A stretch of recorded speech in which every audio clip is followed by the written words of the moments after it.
Seguiremos encontrándonos, acompañando la vida en protección de la naturaleza y nuestros derechos. Mi nombre es José Francisco Álvarez y conociendo la voluntad que ha tomado la guerrilla del ELN en dar un cese al fuego, en estos momentos que estamos viviendo la pandemia del virus del COVID-19, nos parece un acto de voluntad gratificante para las comunidades del Bajo Atrato, de Curvarado, Iguamiandó y Cacarica. Más en un momento donde estamos entrando en una escasez de alimentos cada vez mayor, donde no tenemos una libre circulación por el territorio. Creo que es una decisión que nos llena de esperanza de seguir construyendo la paz en nuestro territorio. De igual manera se debieran someter los otros actores armados a este acuerdo humanitario, a este cese al fuego, al menos mientras pasamos esta problemática que hoy vivimos. Agradezco quien ve este mensaje por este medio y muchas gracias. Seguimos contagiándonos de vida, dignidad y derechos humanos. Debemos unirnos en solidaridad. Exigimos el cumplimiento del acuerdo humanitario por una vida digna de todas las personas que viven y transitan nuestros territorios. Contagio Radio, otra forma de encontrarnos. Seguimos contagiados de vida, dignidad y derechos humanos. Porque la radio no conoce de aislamiento. Enfrentamos al COVID-19, una pandemia que hoy más que nunca ha dejado al descubierto las realidades, desafíos y crisis que afronta el país. Es por ello que nos unimos y abrimos un espacio virtual de diálogo entre académicos, líderes sociales, activistas y profesionales de diversas áreas para debatir y conversar temas en profundidad. Pasa la cuarentena con nosotros. Bienvenidas y bienvenidos. Este espacio es apoyado por el colectivo de abogados José Alvear Restrepo. Contagio Radio, otra forma de encontrarnos.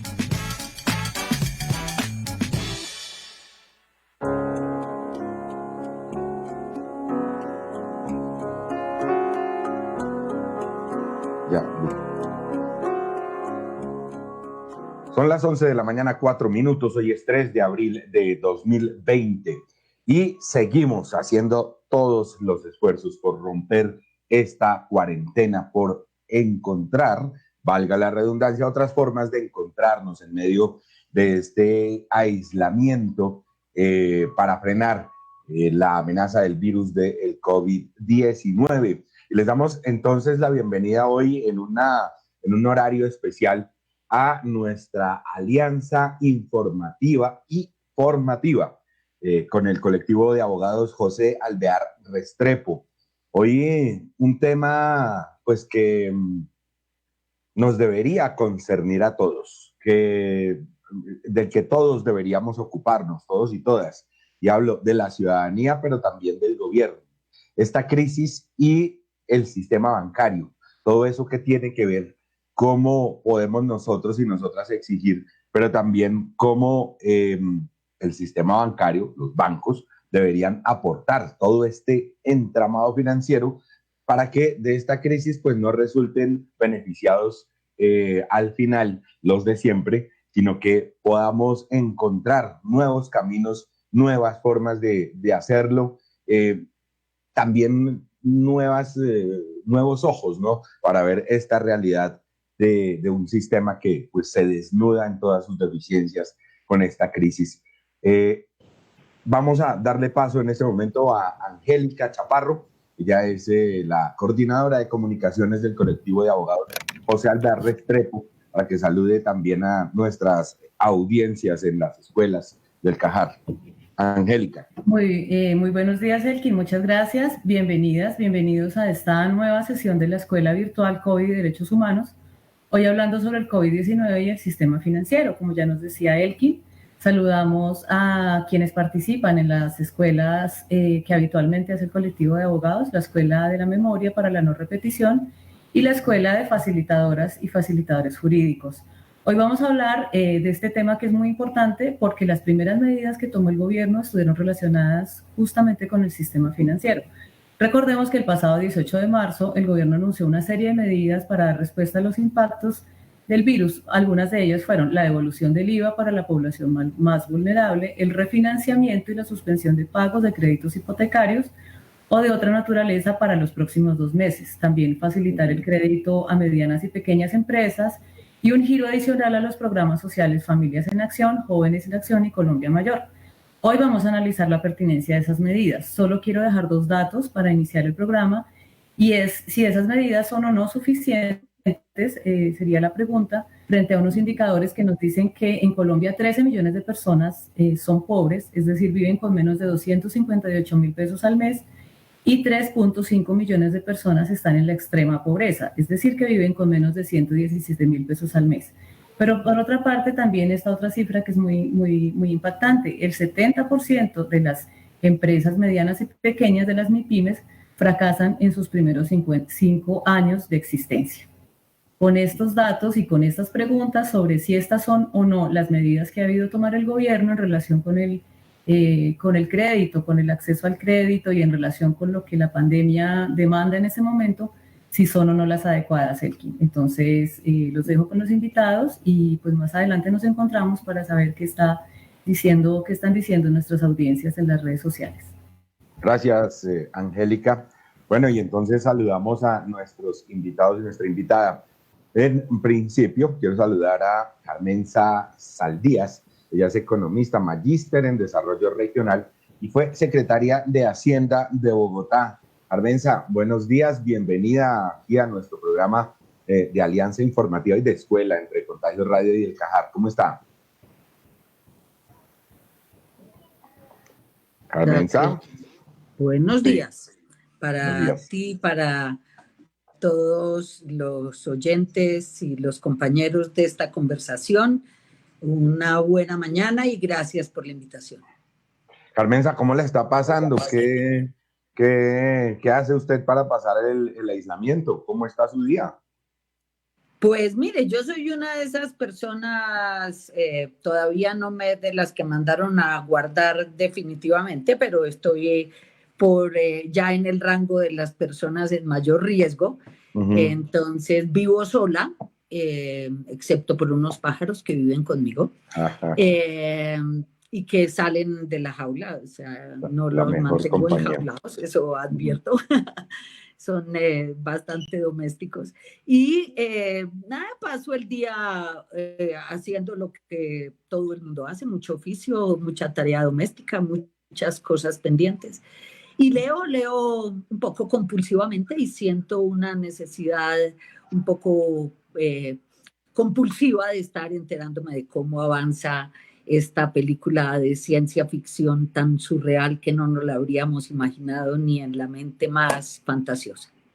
Sí, sin lugar a dudas, creo que no mucha gente se imaginaba que llegáramos a vivir una situación como la que estamos viviendo. También saludamos a Daniel Rojas, él es asesor económico del senador Wilson Arias, que es un equipo de trabajo, ¿no?, que está alrededor de él, que ha estado estudiando todo muy profundamente el tema del campo, las relaciones económicas del campo, la gran empresa, es decir, cómo todo esto de la banca se traduce, se refleja también en el campo, en la tenencia de la tierra, en fin.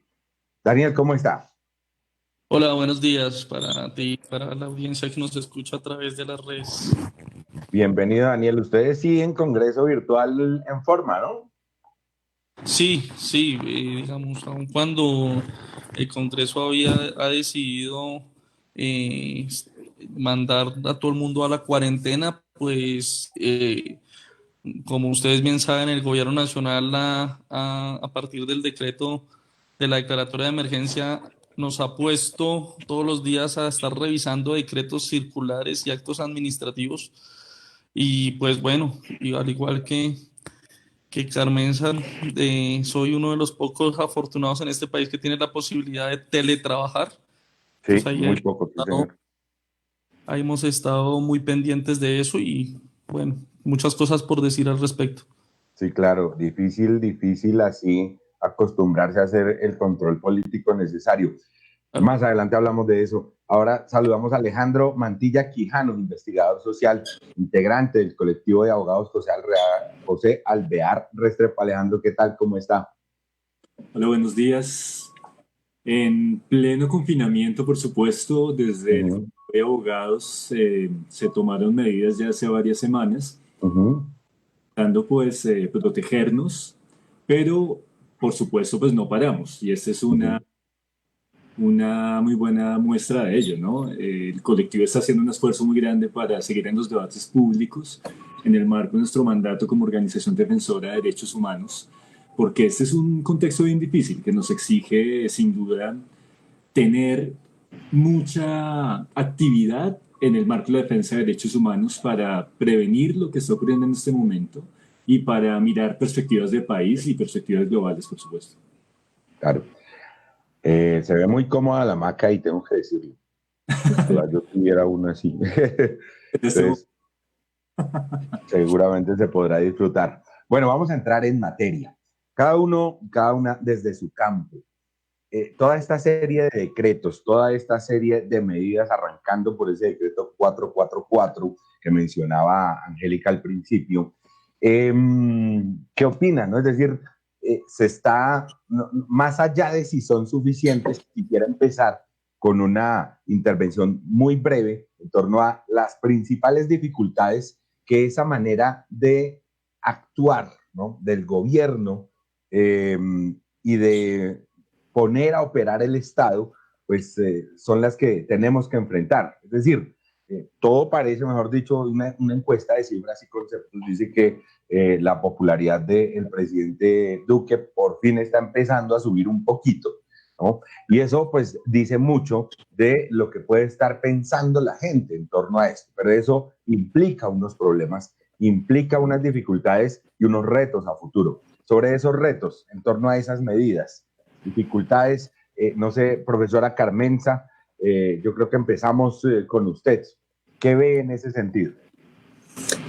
Pues mira, yo lo primero que diría es que la situación es absolutamente insospechada, inverosímil, lo suficientemente única como para atrevernos ahora a pensar realmente en cómo es que se maneja esta situación, empezando por entender dónde es que se origina esta situación.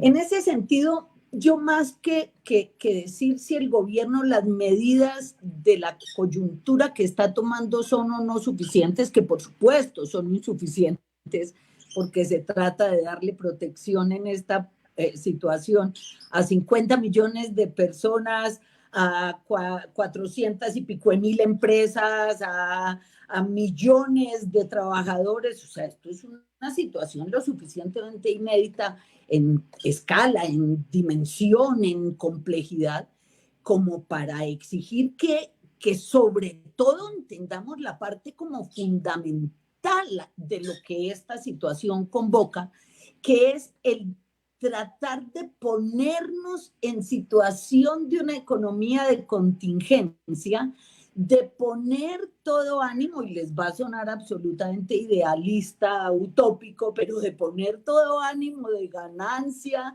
de acumulación, de beneficio de corto plazo en términos particulares, y tomar de donde hay en las bolsas, grandes bolsas privadas de las grandes fortunas que se acumularon en los últimos años, últimas décadas en el mundo, la plata para atender una situación que es de sobrevivencia. Yo creo que todo lo otro son remiendos, todo lo otro son ajustes para resolver en términos numéricos el balance del mes entrante o siguiente o del estado financiero que quiera, pero no es realmente la manera de agarrar un problema que exige la solución en otra escala. Pero en ese sentido, pues parece que el gobierno no está haciendo eso. Pareciera, ¿no? Por lo que alcanzamos a ver, y es el parecer de mucha gente, se está salvando a los que tienen las grandes bolsas. Pues se está empezando por hacer lo que siempre se ha hecho en las grandes crisis, y es salvar al que ya la tiene toda. Y en esta situación de lo que se trata, yo lo ponía en un tuit en estos días, pues a ver, le hemos producido el sistema financiero, un libro muy reciente, un año, 2 años tal vez, que se llama Matar el huésped, de un autor norteamericano, que habla justamente del carácter voraz y parásito del sistema financiero, y muchos otros estudiosos lo han dicho. Mientras la economía real creció en las últimas décadas, qué sé yo, 40, 50%, el sistema financiero creció 700, 800%, 1000%. Pues bien, es hora de que ese 1000% de ganancias de los últimos 15 años, 20 años, 10 años del sistema financiero se vuelque ahora a colaborar con la humanidad para sacarla de este enredo. Hay que inyectar liquidez y hay que dejar de pensar en el corto plazo en que va a haber ganancias, porque ya las hubo. Y no es ni la primera, ni la última, ni la única época en que va a haber una pérdida en la economía, pero el mundo se repone de las pérdidas de la economía. Alguien ya lo dijo, lo que no recupera es las vidas humanas. Y si tuvimos el atrevimiento de traer al planeta hasta acá, a ponerlo en la mejor época de los sapiens, machos alfas gobernando, a tener el mundo en vilo porque no hay unidades de cuidados intensivos suficientes para atender a la población, mientras sí hay ganancia suficiente en los bancos, pues eso es lo que hay que desmontar. Eso causó la crisis, no el virus aquel, sino que el virus lo que está es desnudando una serie de irracionalidades de un sistema que perdió el foco. Es lo que yo creo. O sea, yo creo que no voy a decir que me alegra la crisis, ni más faltaba, pero yo siento que ver caer este castillo de naipes y desnudar la miseria del sistema capitalista como lo tomamos en las últimas décadas, en las últimas mitad de siglo, desnudar la precariedad del sistema patriarcal basado en la guerra, me parece que le dice a la humanidad, claro, hay oportunidad de corregir. Pero en eso habría, yo no sé, yo identifico señales como complejas, contradictorias. Lo que está pasando en Estados Unidos, un récord de muertes en un día de 1167, creo que es el número exacto, 900 en España solo para un día, pero parece que no, o sea, parece que no estamos, o sea, está desnudo el rey, por decirlo así, pero la gente lo ve como si estuviera vestido, no sé, como que hay señales contradictorias en eso, es decir, no parece que nos estuviéramos preguntando por esas condiciones estructurales. Y por eso quiero preguntarle a José Daniel Rojas, de la Unidad de Trabajo Legislativo del senador Wilson Arias. Estamos viendo eso se está traduciendo en algo, en términos reales, ¿hay pasos en ello? ¿O cuáles son las dificultades también que ustedes están viendo en lo que se está presentando, en cómo se está gobernando, en cómo se está tratando de dirigir la crisis, para que después pues podamos tener esas reflexiones, es decir, después no volvamos, insisto y reitero todos los días en todos los programas, no podemos volver a lo mismo después de que esto pase. José Daniel. Sí, vea, nosotros tenemos una presión muy similar. Es evidente que desde que estalla la crisis del COVID en Colombia, y a esto hay que decirlo, el COVID o el coronavirus es quizás un detonante de una crisis que se venía anidando en Colombia hace 30 o 40 años, por unas economía, una fragilidad estructural grandísima, empezando por el déficit en cuenta corriente en Colombia que se viene agravando desde el 2001 y digamos las otras digamos estructuras de nuestra economía que se han visto frágiles desde la misma apertura, una apertura que se hizo más hacia adentro que hacia afuera, ¿cierto? Eso digamos, el agravante que vivimos en el 2020 empieza a sorprendernos particularmente cuando escuchamos las voces y las opiniones de algunos economistas con una tradición ortodoxa, podríamos llamarla neoliberal, que hoy están diciendo, hombre, hay que acudir a otro tipo de medidas más heterodoxas. Entonces, Rudolf Homs, el ministro de Hacienda de la Apertura, diciendo que hay que acudir a medidas heterodoxas. O Juan Camilo Restrepo digamos que casi que respaldando el hecho de que el Banco de la República haga misión primaria para financiar al Estado o a la nación, perdón, digamos, un poco contradiciendo ese conservadurismo que lo caracterizó o que lo ha caracterizado como servidor público. Entonces, mira cómo casi que estos estandartes del neoliberalismo empiezan a maniobrar o un poco a malear el pensamiento económico en términos de política para decir, hombre, hay que hacer lo obvio. Sectores dentro de las fuerzas progresistas y de izquierda en Colombia lo han venido diciendo durante muchos años y siempre se ha visto como una gran... Perdimos a José Daniel, pero me parece que va en la línea de lo que estaba afirmando la profesora Carmenza, en el sentido en que pues, los impulsores, ¿no?, de este tipo de acciones están está reflexionando, ¿no?, está cambiando como orientación. Hablemos entonces con Alejandro. Alejandro, el tema... ya volvió José Daniel, no, continúe José Daniel entonces con la intervención, lo perdimos. Sí, perdóname. Y un poco como para ir cerrando, el único que pareciera que no ve la realidad, o el único que pareciera que mantenerse en una lógica que hay que decirlo, no es técnica, es ideológica, parece ser el ministro de Hacienda, Alberto Carrasquilla, que ha dejado ver la preferencia de este gobierno por mantener el dogma de la estabilidad mediante políticas de austeridad. A esto le llaman políticas hooverianas, en referencia al presidente Hoover, quien en los inicios de la Gran Depresión en los Estados Unidos profundizó la crisis con este tipo de medidas que siguen siendo parte de las exigencias de los recetarios típicos del Fondo Monetario Internacional para beneficiar al gran capital, en especial al capital financiero. Son medidas que tienen como orden ideológico la satanización del gasto público, el sacrificio de empleos para mantener un control de impresos o de precios, o una inflación baja, el sacrificio de salarios para mantener un control inflacionario, y esas políticas se han visto reflejadas en los decretos que ha emitido el Ministerio de Hacienda, en las declaraciones que dan los ministros y los viceministros técnicos,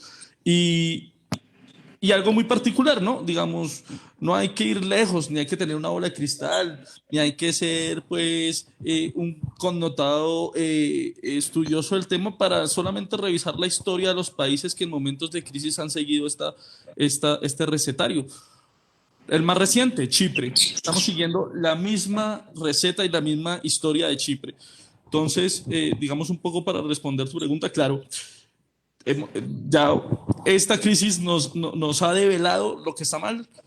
Por ejemplo, 20, 30 años luchando contra la ley 100, y hoy tristemente la realidad nos demuestra, mira cómo la ley 100 en realidad hay que eliminarla, y la intervención financiera de las EPS no dan para cubrir una emergencia como estas. Hay que acudir a un sistema de atención primaria en salud, pero también las reformas pensionales, bueno, es decir, las reformas estructurales al modelo económico, porque, repito, queda en evidencia que tenemos un problema estructural. No es el choque externo simplemente la profundiza, pero ha quedado en evidencia, y el único que quiere hacer oídos sordos y ponerse una venda frente a lo que hay que hacer en realidad es Carrasquilla.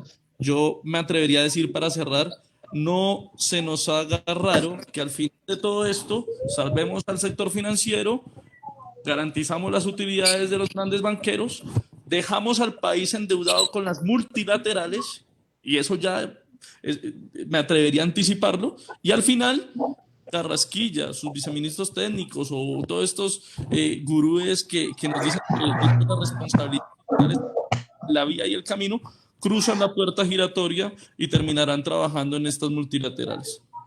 Seguramente así es la historia. Alejandro, ¿cómo lo ve usted? Bien, yo quiero empezar en un par de puntos. Primero, eso es una situación muy compleja, no solo a nivel nacional, sino también a nivel global, porque antes de la pandemia, ya el año pasado, encontrábamos una desaceleración del capitalismo global. China, por ejemplo, estaba creciendo a un menor ritmo y China estaba jalando la economía mundial. Estados Unidos, por ejemplo, empezó a crecer al 2%, Europa y Japón crecieron al 1%, cifras sin duda muy bajas, y ya se venía anunciando una crisis global que la pandemia le da una estocada, digamos. Es un catalizador que acelera una reacción que es previa, y eso es importante decirlo. A mí me gusta mucho la expresión que usó la profesora Saldías. Este es un verdadero castillo de naipes. El problema es que cuando el castillo de naipes se derrumba, todos nos caemos. No solamente se cae, digamos, los sectores de capital. Entonces ya el castillo se estaba cayendo y la pandemia lo que está haciendo es casi enterrarlo más. Y eso sin duda es muy, muy difícil. Angela Merkel, por ejemplo, llegó a decir que estamos como humanidad desafiando algo similar a lo que pasó en la Segunda Guerra Mundial. Pero uno podría también decir que es una mezcla entre Segunda Guerra Mundial y Gran Depresión. Y eso sin duda nos genera una gran pregunta sobre cómo poder afrontar una situación global de crisis que sin duda será muy compleja. En segundo lugar, esto muestra que el neoliberalismo generó no solamente tesis falsas, sino también tesis de destrucción de las sociedades. Me explico. Marx y Engels en algún punto dijeron que el capitalismo era algo así como una destrucción creativa. O sea, que destruía pero para crear. Uno con el neoliberalismo y con el extractivismo ve más bien la pura destrucción. La mención que hacías ahorita sobre el rey desnudo en Estados Unidos, la sociedad capitalista más avanzada, pero la que hoy tiene más muertos con la pandemia. Eso es resultado de la destrucción de los sistemas de protección social y de la destrucción de los sistemas de provisión pública de salud. Puedes tener la sociedad capitalista más avanzada, pero si tienes un sistema de salud enteramente privatizado, que no está al servicio de la sociedad sino del capital financiero, pues llega una pandemia y la gente se muere por miles. Y eso muestra entonces que la política neoliberal generó una política de destrucción y una incapacidad de responder a una crisis sistémica como la que estamos viviendo en este momento. Y por supuesto yo coincido con Daniel y con la profesora Saldías, que en Colombia somos aún más vulnerables. Primero por el sistema de salud, que difícilmente podrá responder a una situación tan difícil. Segundo, por la altísima informalidad. En esos momentos la cuarentena salva muchas vidas, pero condena al hambre a por lo menos 10 millones de personas. Y eso que si uno mira los datos del CISBEN, más o menos 23 millones de personas están en hogares que dependen de actividades informales. Entonces yo en ese orden creo que estamos en una situación muy compleja y cierro con una reflexión. Aquí tenemos que pensar no solo las políticas inmediatas de responder a la pandemia y a la crisis, sino las políticas de reconstrucción de la economía global.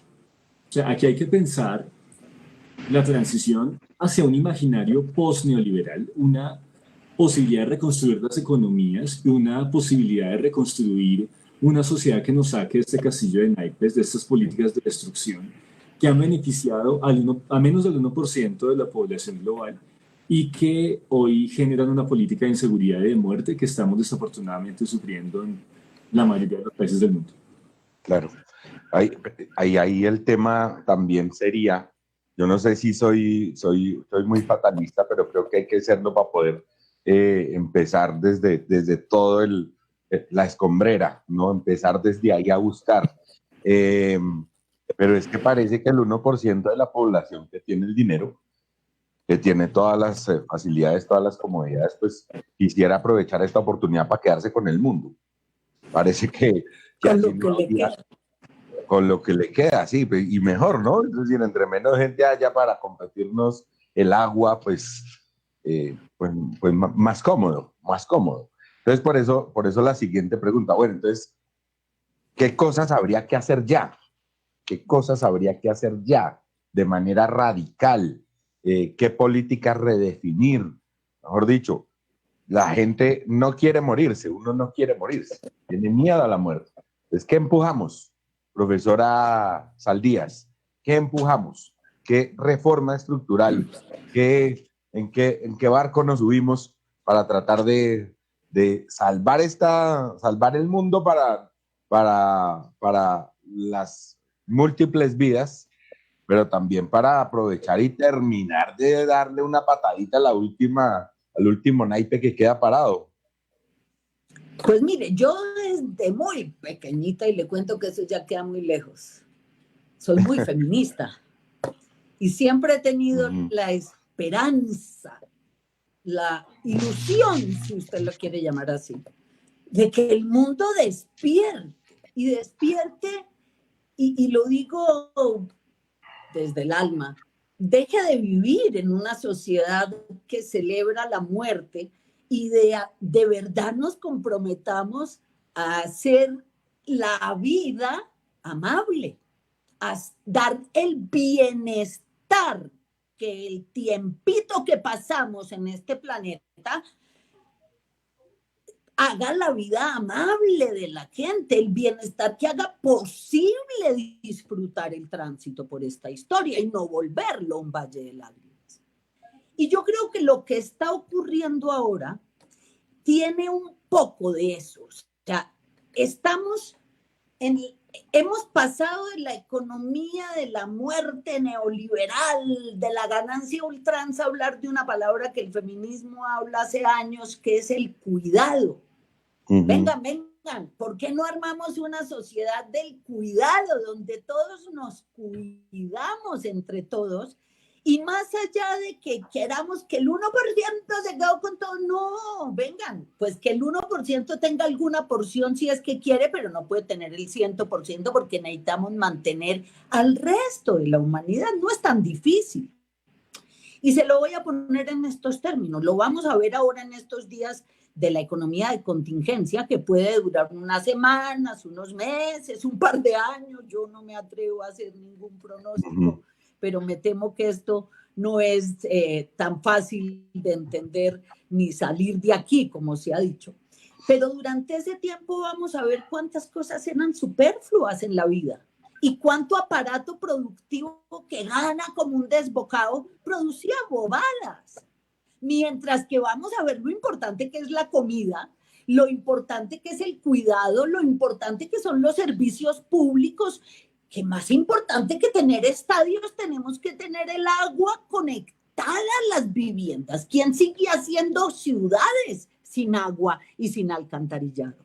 ¿Quién puede aglomerar gente sin tener camas suficientes en el hospital de aquí para adelante?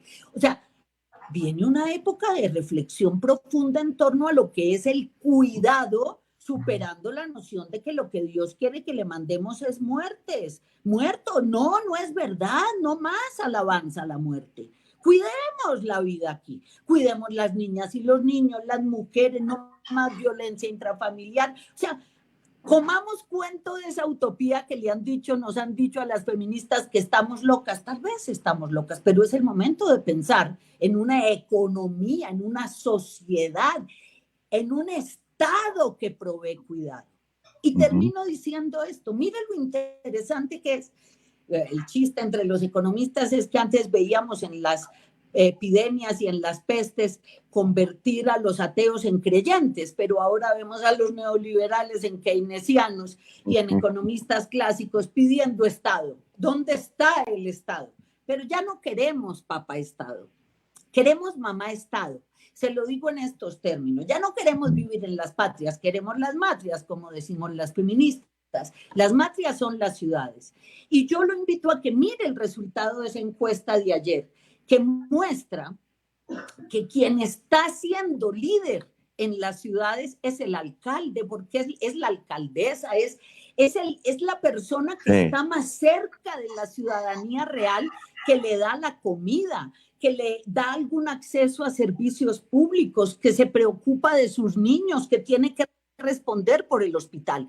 La ciudadanía real no está viendo los decretos que meten la plata del Ministerio de Hacienda y la recicla por enésima vez a través del sistema financiero, amigo, para quedarle debiendo mal. Eso no es lo que está valorando la gente. La gente lo que está valorando es el Estado territorial que lo cuida. Y yo creo que eso contiene muy buena parte de las señales de cómo puede ser una sociedad futura, una sociedad del cuidado, donde darnos protección, darnos bienestar, darnos el bien vivir entre todos va a ser más importante que tener la plata congelada en los bancos, porque yo me preguntaba en estos días, ¿qué sentirán los dueños de esa plata o los dueños de las grandes tierras de saber que los amenaza un virus de los que no los protege esa plata ni esas tierras? ¿Qué será de sus cenizas tan miserables como las de todos los humanos, a pesar de que tengan tanta tierra y tanta plata? Quizá es tiempo de que por lo menos se pongan a paz y salvo con la humanidad y con el planeta y devuelvan parte de su utilidad para montar una economía de cuidado. Creo que es lo que va a requerir la contingencia y creo que es donde quedan las bases tal vez para continuar hacia adelante. Me sentí en un discurso en una plaza pública y quisiera aplaudir. De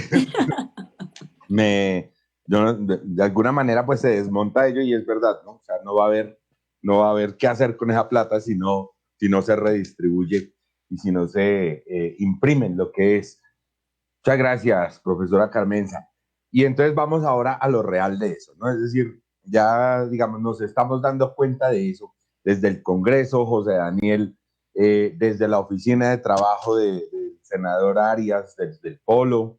¿Qué se está proponiendo para empezar a poner los ladrillitos en ese nuevo edificio, o por lo menos para recoger los escombros? ¿Qué se está haciendo para superar esto, para empezar a dar esos primeros pasos, de tal manera pues que digamos, bueno, aquí hay por lo menos una parte del legislativo que se está pensando esto y a esto tenemos que apoyarlo?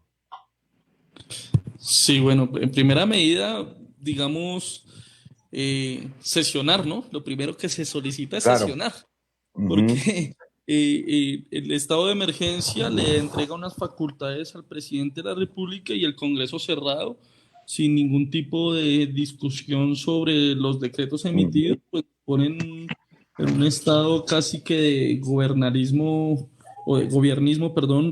absoluto. Entonces, lo primero que se solicita es gobernar. ¿Para qué? Pues me gustó mucho la intervención de la profesora Saldías, precisamente para esto, para que se haga lo obvio, para que usemos el sentido común, ¿no? Porque, como decía anteriormente, empieza a haber casi que un consenso en la sociedad sobre la prioridad que debe tener la vida sobre los negocios, pero todos parece que empezamos a tenerlos claros, menos los hacedores de política, en este caso el ministro Carrasquilla. Nos preocupa mucho los decretos emitidos y sobre eso es lo primero que nosotros quisiéramos empezar a debatir y a proponer, por supuesto. Desde el 444, ya muy controvertido y muy conocido, que crea el Fondo de Mitigación de la Emergencia. A mi modo de ver, está bien desahorrar en tiempos de crisis, digamos, del FOMPE y del FAE. Como decía la profesora Saldías, vuelve otra vez Keynes al ruedo, diciéndonos, bueno, hay que asumir medidas contracíclicas, pero los usos de esos recursos nos parecen conflictivos, porque pues principalmente están dirigidos a efectuar apoyos de liquidez al sector financiero mediante instrumentos de capital e incluso deudas privadas. Pero los subsiguientes, los decretos 466, 468, 492, que autorizan operaciones, digamos, reduce relaciones de solvencia a través del Fondo Nacional de Garantías. El Fondo Nacional de Garantías es casi que el codeudor estatal que pone el gobierno para que los bancos no tomen ningún tipo de riesgo, ¿cierto? Entonces capitalizan el Fondo Nacional de Garantías, ojo con esto, con recursos públicos, pero además con recursos del Fondo Nacional del Ahorro. Es decir, la plata de las cesantías de los trabajadores sirviéndole al gobierno para que las use de garantías, casi que de codeudor frente a la banca comercial respecto a los riesgos que pueda asumir esta para el otorgamiento de los créditos que le otorga a la ciudadanía. La máxima que siempre hemos repetido, socializar las pérdidas y privatizar las ganancias. Señores de los bancos, ustedes no asumen ningún tipo de riesgo, el riesgo lo asume el Estado con el Fondo Nacional de Garantías, con la plata de los trabajadores y de los colombianos, ¿cierto? Y autoriza operaciones a través de la Financiera de Desarrollo Territorial y de Bancoldex para que otorguen créditos con tasas compensadas. Hay que ver esto, digamos. Mire, cualquiera dirá, claro, es que a la izquierda no le gusta el sector financiero. No es así, digamos. Creemos que el sector financiero tiene una responsabilidad social económica en el país, pero no somos los únicos que lo decimos. La ANDI, la Sociedad de los el gremio de los industriales, Bruce McMaster, que nadie puede graduar de castrochavista ni de izquierdoso, lo ha dicho, que estas son medidas que pueden provocar que los bancos reemplacen créditos que hoy no están garantizados porque no hay incentivo para que haya créditos nuevos y entonces no haya tal liquidez en el sector real. Yo digo algo, es lógico un inversionista privado, o mejor, toda inversión privada depende de dos variables, el riesgo y la rentabilidad esperada. Y hoy no hay expectativas de rentabilidad por todo, por el confinamiento, por el desempleo, y sí hay mucha expectativa de riesgo o mucha posibilidad de riesgo, por lo tanto, no hay ningún incentivo a que la mediana, la pequeña, la microempresa asuman digamos, la posibilidad de solicitar créditos. Ajá. Y por lo tanto está claro que es una medida tendiente simplemente a que el sector financiero pues, pueda cubrirse de cualquier tipo de riesgo. Entonces, Daniel, aprovecho la interrupción. Ese tema de la devolución del IVA, es entonces, ¿cómo lo evalúan ustedes? Bien.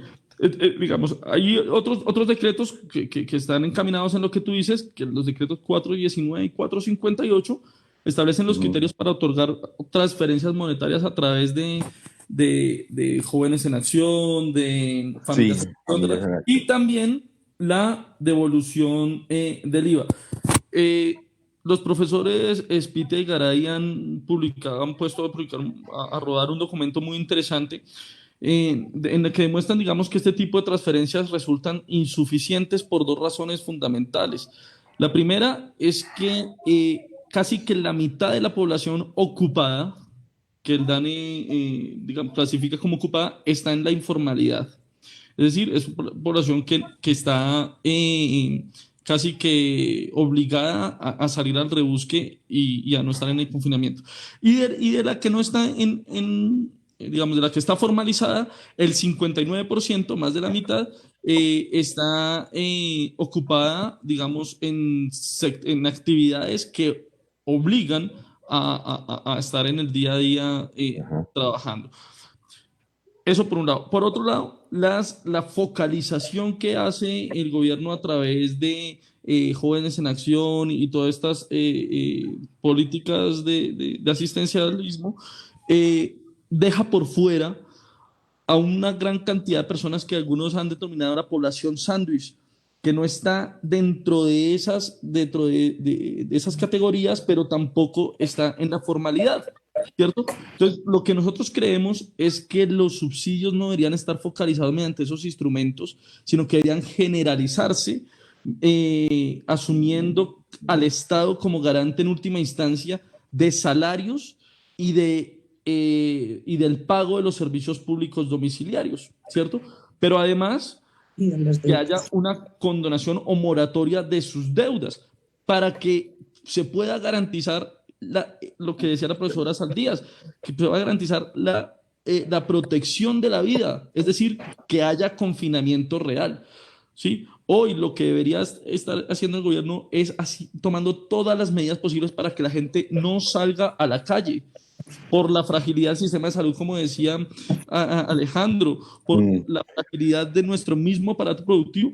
Lo que debería hacer el gobierno es evitar que la gente esté en la calle, pero el gobierno lo que está haciendo es dejar que la gente salga a la calle a rebuscarse su subsistencia, pero además obligándola a tomar deuda. Entonces está implementando un sistema de deuda en el país, ¿verdad?, que solamente favorece a ese 1% o a ese 0.1% del que hablábamos. Lo otro que hemos propuesto, digamos, como para ir cerrando el tema de las propuestas, es, bueno, medidas de choque, medidas inmediatas, porque el Estado requiere liquidez para poder subsidiar a la población que se va a quedar confinada. Las medidas inmediatas son, primero, hemos acompañado la solicitud de la CELAC de refinanciar la deuda pública, especialmente la deuda externa, mediante condonación y moratoria con las multilaterales.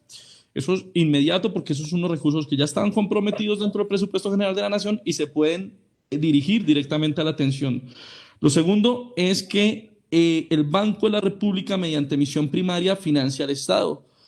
No estamos en un alto riesgo inflacionario por cuenta de altos niveles de inversión o consumo. Puede haber inflación, pero digamos, es factible sacrificar inflación para salvar vidas.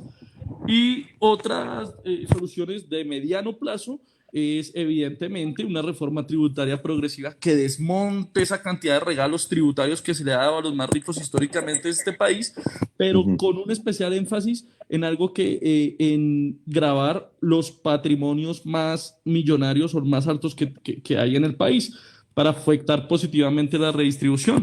Dice Piketty que un impuesto progresivo al patrimonio es la herramienta central para garantizar una verdadera circulación del capital. Digamos, todo esto dentro de un paquete de medidas que no tiene eco en el gobierno nacional.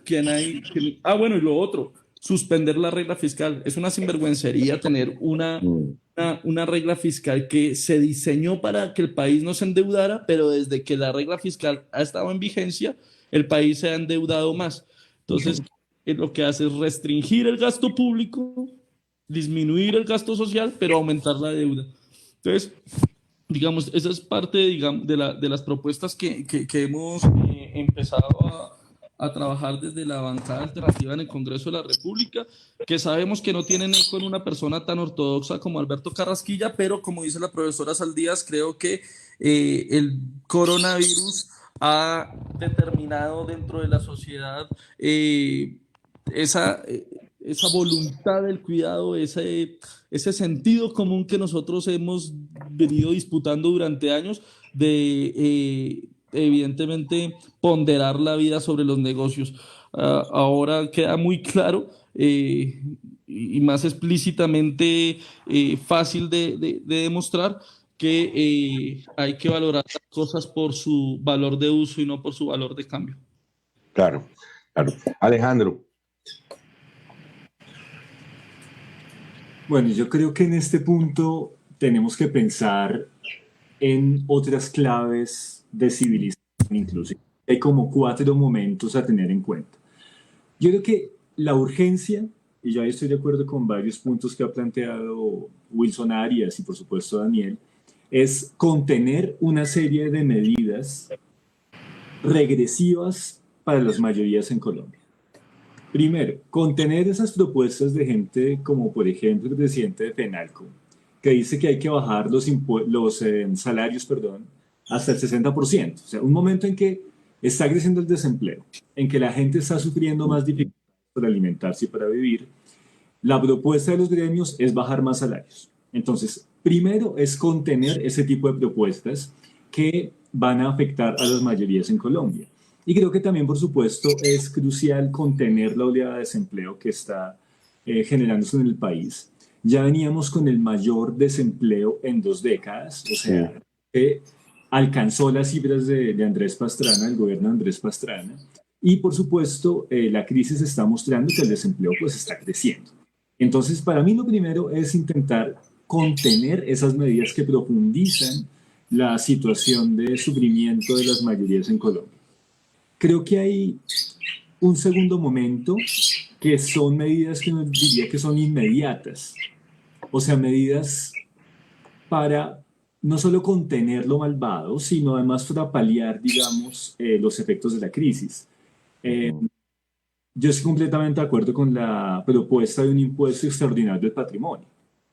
Básicamente porque si en 2002 los megarricos de este país pagaron un impuesto para la seguridad democrática, es decir, un impuesto para la guerra y para la violación de derechos humanos, pues que ahora los megarricos paguen para salvar vidas y para reconstruir el sistema de salud y para generar transferencias monetarias a las personas más vulnerables. Yo creo que ese es un momento crucial.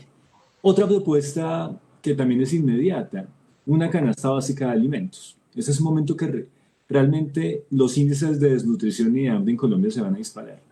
Y necesitamos un impuesto que nos dé dinero público para tener una canasta básica de alimentos para que la gente literalmente no se muera de hambre. Creo que hay que abrir una discusión, y el colectivo lo está planteando, el colectivo de abogados social de Restrepo, sobre una renta básica, o por lo menos de transferencias monetarias directas a los sectores populares, porque realmente ese es un momento de vida o muerte. Y esa es una discusión además que lleva por lo menos desde el año 95, ya 25 años con la discusión global sobre renta básica, y qué mejor que este momento para plantear esa propuesta de que todas las personas tengamos un ingreso y que ese ingreso además sea materialmente efectivo en máximos momentos de crisis. Y estoy de acuerdo también con la necesidad de pensar políticas de alivios a medianos empresarios, a pequeños empresarios que hoy se están enfrentando a una quiebra. Todo eso implica necesariamente pensar una redefinición del presupuesto público. Necesitamos menos plata para la deuda y menos plata para la guerra. Pero esas son medidas, digamos, casi que de sentido común, dirían algunos. Pero yo también creo que hay que pensar unas políticas de reconstrucción de la economía en términos de derechos sociales. O sea, unas políticas que no piensen en el capital financiero y en la ganancia de los mega ricos, sino en cosas básicas, en la universalidad de la salud y de la educación, en el pleno empleo como la posibilidad de salir de la crisis, en la necesidad de que esta no sea una economía dependiente de los commodities como el petróleo o la minería, sino que depende de la agricultura y de la industria nacional y de la manufactura. Claro. Necesitamos entonces una política, Daniel la llama contracíclica, que es como normalmente la llaman los economistas, pero también una política de redistribución. Es una política que en una sociedad tan desigual como Colombia nos permita productividad, nos permita pleno empleo, provisión de derechos sociales y redistribución de la riqueza. Pero ya por último, yo creo que en el mundo ha habido una discusión en las últimas décadas, no solo sobre otros paradigmas económicos, sino sobre otras visiones de la civilización. Saldías lo plantea con claridad. Aquí hay que valorar las políticas del cuidado. Sí. O sea, el cuidado está basado en trabajo no pago. Y es fundamental esa discusión sobre cómo basar la sociedad en el cuidado. Y este es un momento en que eso es fundamental. Pero también se ha hablado, por ejemplo, de salir del extractivismo de los países del sur, crecimiento en los países del norte, e incluso medidas más radicales, volver al keynesianismo. Otros hablan de paradigmas ecosocialistas, de una nueva economía de bienestar. Creo que ese es un momento en que la crisis global y la pandemia nos exige pensar medidas civilizatorias alternas al modelo capitalista neoliberal. Claro, tengo una última pregunta. Tal vez Clemencia, José Daniel puedan responder. Mira, muy concretamente, por favor. ¿Y qué hacemos con el campo? Porque es que el campo es de las víctimas, digamos, más fáciles de la pandemia, del sistema económico, de la política extractivista, mejor dicho. El campo está en las peores condiciones en que se podría estar en este momento. ¿Qué hacer? Porque, bueno, digamos, todo esto de la moratoria de la deuda, la generalización de subsidios, la renta básica. Yo tengo una renta básica, digamos, como un ciudadano, pero ¿qué voy a comprar? O sea, ¿para qué me va a alcanzar la renta básica? Me va a alcanzar para una zanahoria y una papa y ya, si no hay una política real, eficaz para que el campesino o la campesina sigan produciendo. Profesora Clemencia. Carmen. Perdón, Carmencia, discúlpeme. No se preocupe, lo confunden con frecuencia. Yo diría que hay ahí una oportunidad con el tema del campo y mencionaría después un tema con unos recursitos que les van a hacer falta a los municipios. Mire, del campo creo que la cosa es muy sencilla. Creo que hoy no hay nadie en el planeta que no se dé cuenta de que son más importantes los productores de comida que los de Rolls Royce y que necesitamos más de todos y cada uno de los campesinos, campesinas, empresarios agrícolas, para producir lo que ha sido desde el comienzo de los tiempos y será hasta el final de los mismos la base de que la gente pueda vivir aglomerada, y es el manejo de la agricultura en función de la población que necesita la comida. En torno a eso están montadas las primeras bases de una economía que, le cuento, no es pequeña. O sea, hay mucha gente asustada porque se va a parar a acabar la economía. No, ella no se para, ella se redefine y aparecen sectores como todo el agroalimentario, que es gigantesco, cobrando valor, le repito, desde el primer producto más pequeñito hasta el último, y desde el primer campesino hasta el último,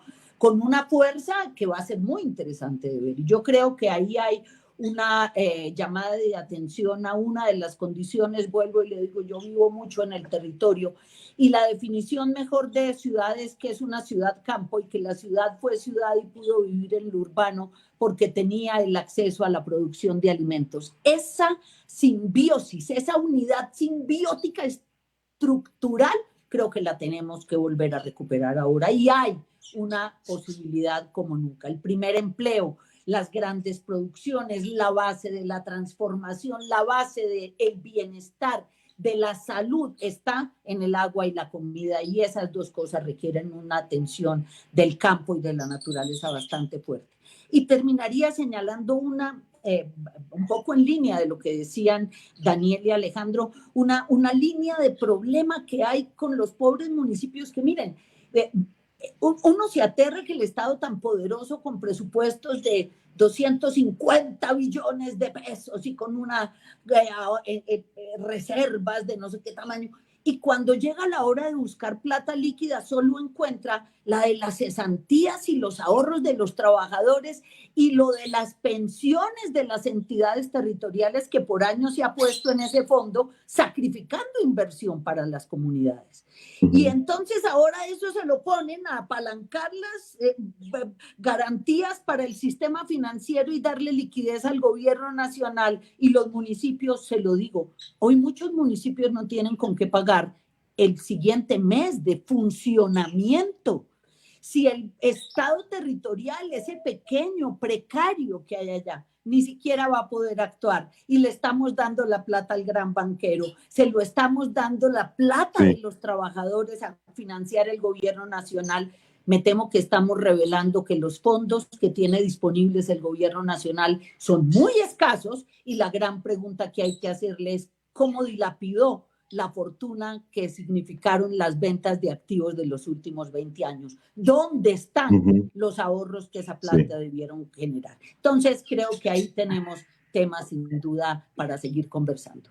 Sí, José Daniel, muy brevemente, si es posible, en una frase, ¿qué hay para el campo que deberíamos impulsar dentro de lo que ustedes han mencionado?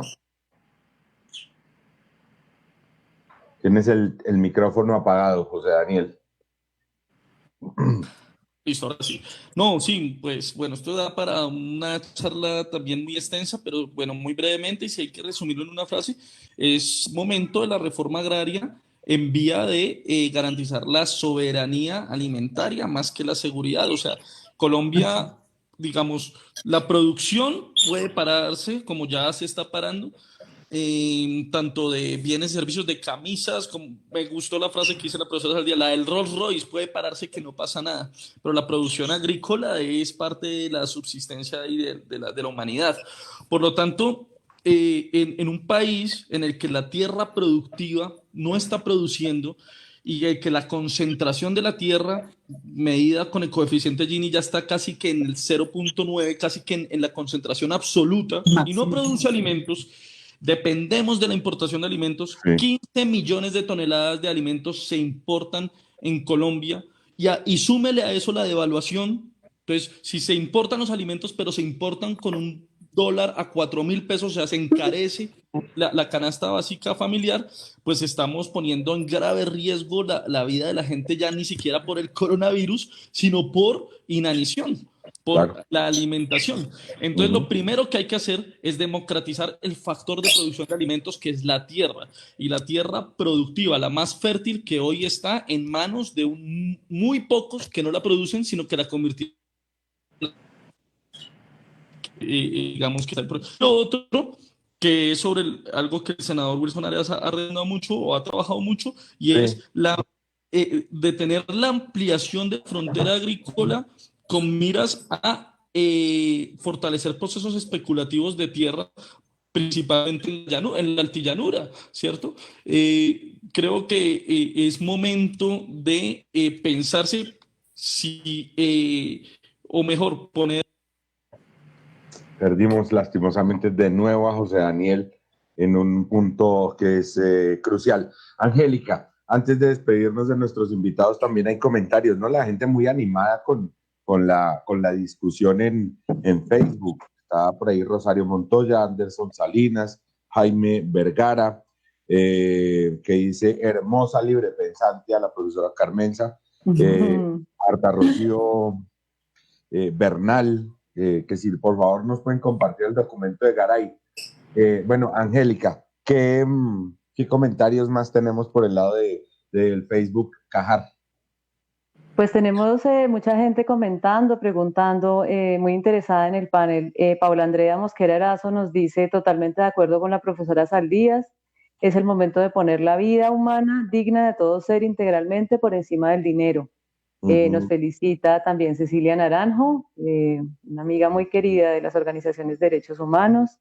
Y hay un comentario de Mauro Tobar Cárdenas que dice, de nada serviría la emisión primaria con el nivel de corrupción, por el contrario agravaría la situación. Lo que hay que hacer es poner a funcionar el aparato estatal, acorde a la ley, Findeter, Banco Agrario, Fonade, Minvivienda, cosa que la mafia uribista no va a llevar a cabo.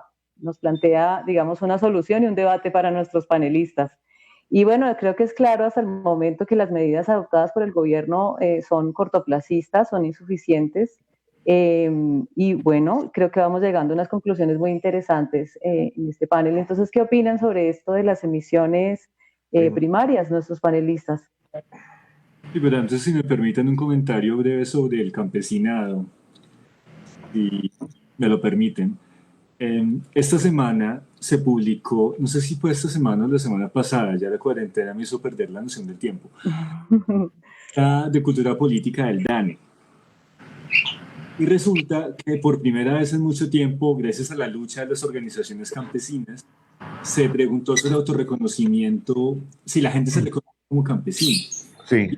Bien interesante, el 31.8% de las personas encuestadas se reconoció como campesina. Y eso es fundamental, porque en buena medida el modelo que se ha aplicado en Colombia ha sido un modelo anticampesino, al que les ha quitado la tierra.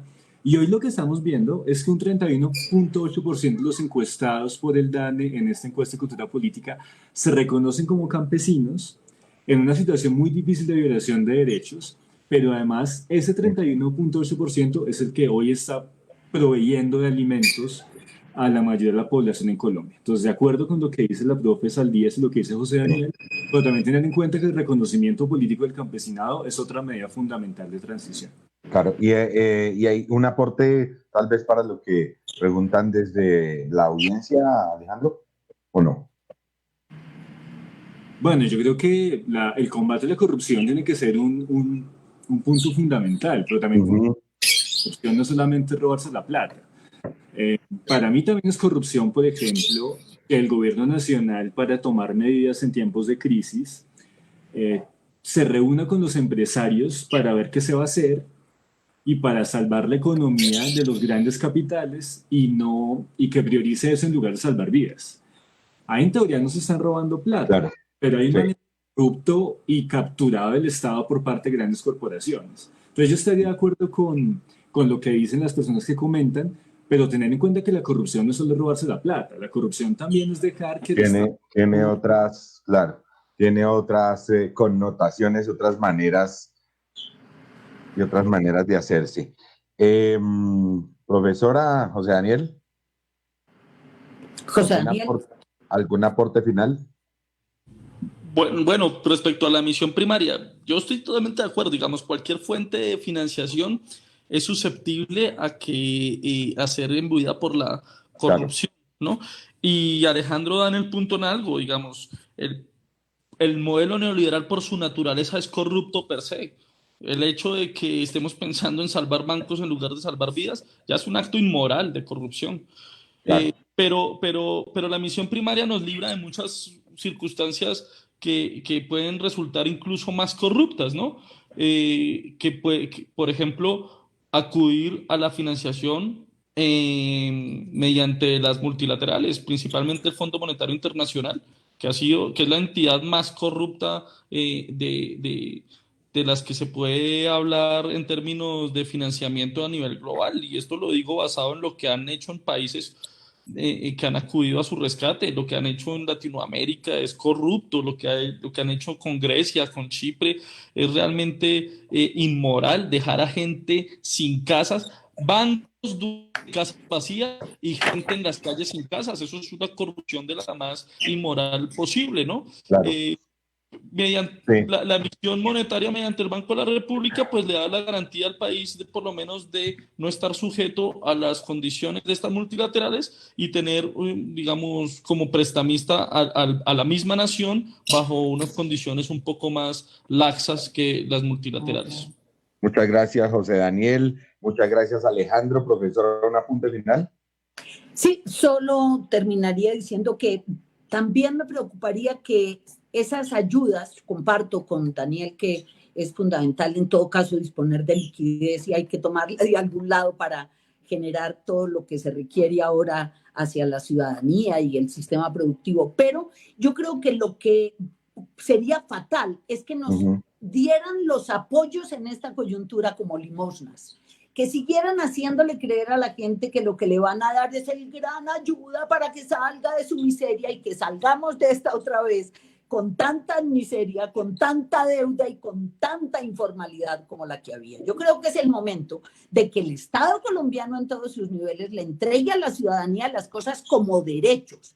Nosotros llevamos, mal que bien, décadas pagando IVAs, pagando retención en la fuente. O sea, los trabajadores y las trabajadoras colombianas llevamos suficiente tiempo sosteniendo las finanzas de este país, como para que ahora nos digan que lo que le van a dar a la población es limosna. No, le tienen que dar lo que en dignidad le toca y como un derecho por haber cumplido un deber. Yo esta semana decía, Bogotá hace 25 años dijo todos ponen, pero cuando todos ponen, todos toman, y todos toman de lo que el derecho en derecho le tiene que dar a todo el mundo, que tiene que ser digno y tiene que ser dado por ser buena ciudadanía. Yo creo que es el momento de devolverle a la ciudadanía su valor y de hacer que el Estado cumpla y de vigilar que cumpla, porque estamos en el momento en que o muestran su grandeza o desmontemos ese castillo de naipes otra vez. Muchas gracias por esta buen aprendizaje con todos ustedes.